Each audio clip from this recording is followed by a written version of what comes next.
Good morning student, welcome to the online learning program of Central Public School, and today this is your subject science of class 8 and we are going to continue your chapter 2nd. So student, what was your chapter 2nd? Microorganisms, friend and foe. Means microorganisms किस तरह से होते हैं, कुछ हमारे दोस्त होते हैं और कुछ हमारे लिए हानिकारक होते हैं. Means they cause so many diseases which makes our body to feel sickness, जो हमें क्या करती हैं, बीमार कर देती हैं. So student, in this chapter we had already discussed about 5 kinds of microorganisms. First one it is bacteria, second one it is virus, third one it is protozoa, algae and fungi. So students, in the last one part of video we had already discussed about bacteria. Means bacteria किस तरह से हमारी body के लिए harmful होते हैं और किस तरह से हमारी बॉडी के लिए यूजफुल होते हैं. Now students, in this part we are going to discuss about virus. इस पार्ट में हम लोग किसकी बात करेंगे, वायरस की. तो स्टूडेंट्स, वायरस क्या होते हैं? They are smallest micro organisms. Means virus सबसे छोटे माइक्रो ऑर्गेनिम्स होते हैं. स्टूडेंट्स, होता क्या है, मेनली जो वायरस होते हैं उसके जो सेल्स होते हैं उस सेल में केवल एक सेल वॉल और आरएनए प्रेजेंट होता है. RNA it is, they are called DNA and RNA, these are called life fluids. So students, जब तक वायरस एटमॉस्फेयर में प्रेजेंट होते हैं तब तक हम उनको लिविंग कंसीडर नहीं करते हैं. ऐसा क्यों होता है?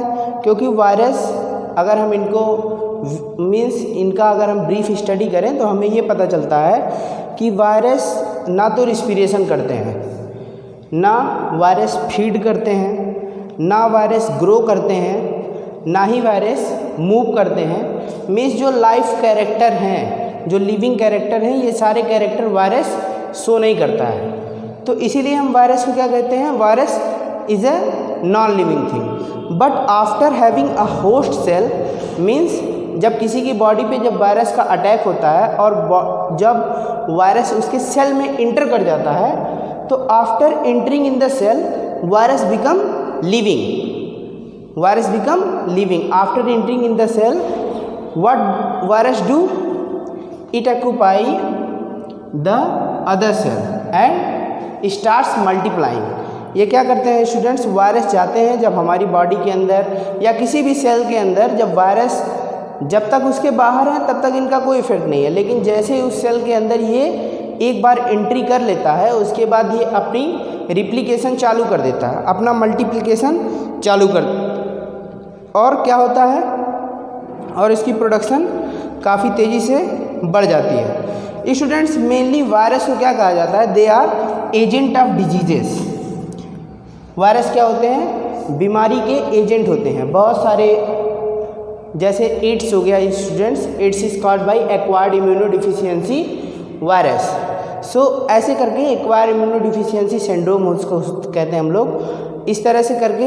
और इस समय हम लोग बहुत सारे वायरस का नाम सुन रहे हैं. कॉमन कोल्ड भी वायरस की वजह से ही होता है. Corona virus is also a virus students.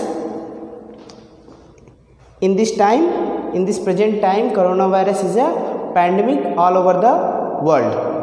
So student, virus और जो वायरस से जो डिजीजेज होती हैं उसे हम लोग क्या कहते हैं, they are called viral disease. Means हमें थोड़ी दिन के लिए अगर फीवर होता है और वो कंटिन्यू थोड़ा ज़्यादा दिन कंटिन्यू कर गया तो हम लोग जब डॉक्टर के पास जाते हैं तो डॉक्टर क्या कहते हैं कि ये जो आपको फीवर हुआ है ये क्या है, ये वायरल फीवर है. तो वायरल फीवर कहने का बस सिंपल सा मतलब यही होता है स्टूडेंट्स कि आपको जो भी फीवर है वो किसकी वजह से है, वो वायरस की वजह से है. और स्टूडेंट्स, वायरस को ख़त्म करने के लिए केवल एक ही चीज़ का यूज होता है. किस चीज़ का यूज होता है, virus can be killed by antibodies, जिसको हम लोग एंटीबायोटिक्स भी कहते हैं.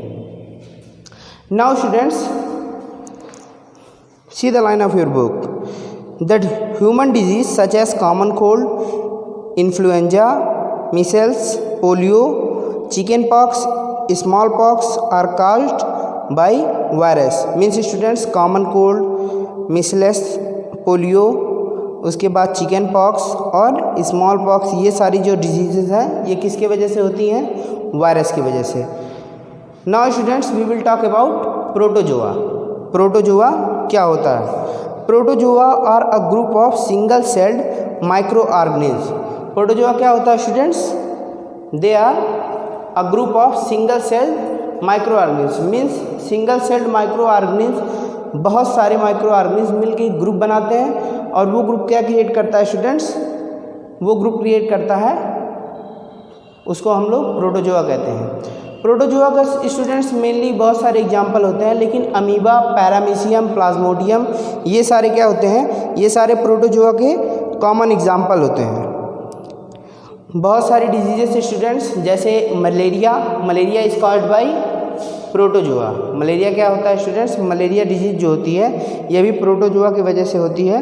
और इसमें जो प्रोटोजोआ, जिस प्रोटोजोआ की वजह से हम लोगों को मलेरिया होता है, उसको हम लोग क्या कहते हैं? It is called Plasmodium. उस प्रोटोजोआ को हम लोग क्या कहते हैं students? Plasmodium. Now students, next one it is algae. So students, आप लोगों ने अपने घरों के आसपास बहुत सारे पॉन्ड्स देखे होंगे, तालाब, और उनके ऊपर आप लोगों ने देखा होगा कि जब बारिश का सीज़न धीरे धीरे ख़त्म होता रहता है तो उनके तरफ चारों तरफ ग्रीन ग्रीन पार्ट में छोटे छोटे बहुत सारे प्लांट लाइक स्ट्रक्चर्स कवर करते हैं पानी को, और पानी थोड़ा सा गंदा हो जाता है। सो स्टूडेंट्स, जो वो कवर हमें दिखाई देता है छोटे छोटे प्लांट्स का, वो मेनली क्या होते हैं? उनको हम लोग in the language of science we call them algae, और हिंदी में हम लोग उसको काई कह के बुलाते हैं। लेकिन ये सारे क्या होते हैं स्टूडेंट्स? ये भी एक तरह से स्मॉल प्लांट्स ही हैं, but they are considered as micro organism. इनकी सबसे बड़ी क्वालिटी क्या होती है students? They appear in green colour. इनके पास कौन सा कलर होता है? They appear in green colour. और हम लोग जानते हैं कि जिस जिस प्लांट्स बॉडी के पास ग्रीन कलर होता है वो सारे क्लोरोफिल कंटेन करते हैं, और अगर उनमें क्लोरोफिल मिलता है तो they perform the process of photosynthesis. Means अगर क्लोरोफिल उनमें पाया जाता है तो वो लोग फोटोसिंथेसिस का प्रोसेस जरूर करेंगे। So students, most algaes they are autotrophs. They prepare their own food by the process of photosynthesis. और जिस तरह स्टूडेंट्स हम प्लांट को कंसीडर करते हैं, मीन्स प्लांट के पास सारे पार्ट डेवलप होते हैं, जैसे उसका स्टेम हो गया, लीव्स, उसके रूट्स, ये सारे पार्ट कंसीडर्ड होते हैं। बट एल्गी की कंडीशन में क्या होता है? एल्गी की कंडीशन में केवल ग्रीन कलर उनका प्रेजेंट होता है, बट अगर हम उनके प्रॉपर पार्ट्स की बात करें तो उनमें ना ही प्रॉपर रूट होता है और ना ही प्रॉपर स्टेम होता है, ना ही प्रॉपर लीव होता है। Students, see the line of your book. Most algae are multicellular. Means algae unicellular बहुत कम होते हैं। यूनिसेलुलर मीन्स क्या होता है स्टूडेंट्स? ऐसे ऑर्गेनिज्म जिनका पूरा स्ट्रक्चर सिंगल सेल में बना हो। बट एल्गी की कंडीशन में क्या होता है कि केवल कुछ ही एल्गी क्या होते हैं? वो सिंगल सेल होते हैं, बाकी सारे मल्टी सेलुलर ऑर्गेनिज्म होते हैं। क्लेमाइडोमोनास एंड डायटम्स और single cell algae. Chlamydomonas and diatoms और सिंगल सेल एल्गी। स्टूडेंट्स, जिस तरह से प्लांट क्या करते हैं? हमारे नेचर में ऑक्सीजन की कमी को बैलेंस करते हैं। सेम प्रोसेस होता है स्टूडेंट्स जो हमारी एल्गी होती हैं। They have ability to fix nitrogen gas in our atmosphere. ये सारी क्या करती हैं? ये नाइट्रोजन फिक्सेशन का प्रोसेस करती हैं और हमारे एटमॉस्फेयर में जो नाइट्रोजन गैस का बैलेंस है उसको बना के रखने में हेल्प करती हैं। नाउ स्टूडेंट्स, फंगी क्या होता है? They are large group of organism which do not have chlorophyll. Means fungi भी माइक्रो ऑर्गेनिज्म की तरह एक लार्ज ग्रुप होता है और इनके पास क्लोरोफिल नहीं होता है। Means they don't appear as green and do not contain chlorophyll. और स्टूडेंट्स, अब क्या होगा? If they don't have chlorophyll they can not perform the process of photosynthesis. अगर उनके पास क्लोरोफिल नहीं होता है तो वो लोग फोटोसिंथेसिस नहीं कर सकते, और अगर वो लोग फोटोसिंथेसिस नहीं कर सकते it means they are heterotropic from their feed. मीन्स अपने भोजन के अनुसार अगर उनको हम डिवाइड करें तो क्या होगा? They comes under the category of parasitic plants. So ये ऑर्गेनिम्स किस तरह से होते हैं students? They are parasitic organisms. Parasitic organisms जो दूसरे की बॉडी पे डिपेंड होके अपने फूड की नेसेसिटी को पूरा करते हैं। सैप्रोफाइटिक मीन्स ये होता है स्टूडेंट्स कि they only feed from dead plants and dead animals. Means केवल वो प्लांट्स एंड एनिमल की डेड बॉडी पे ही फीड करते हैं।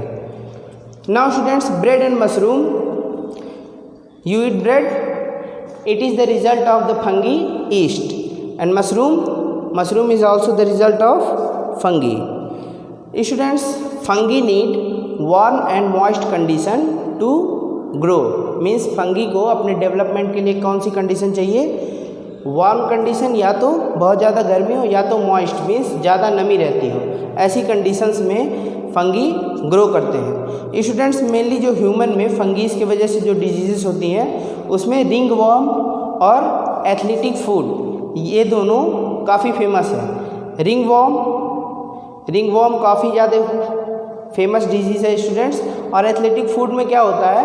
एथलेटिक फूड में हमारे जो पैर होते हैं वो एबनॉर्मल तरीके से फूल जाते हैं, स्वेलिंग उसमें हो जाती है, जिसको हम लोग हाथी पाँव भी हिंदी में बोलते हैं। So students, next topic it is where do micro organism live. We will continue in our next session. Stay safe, be happy. Thank you students.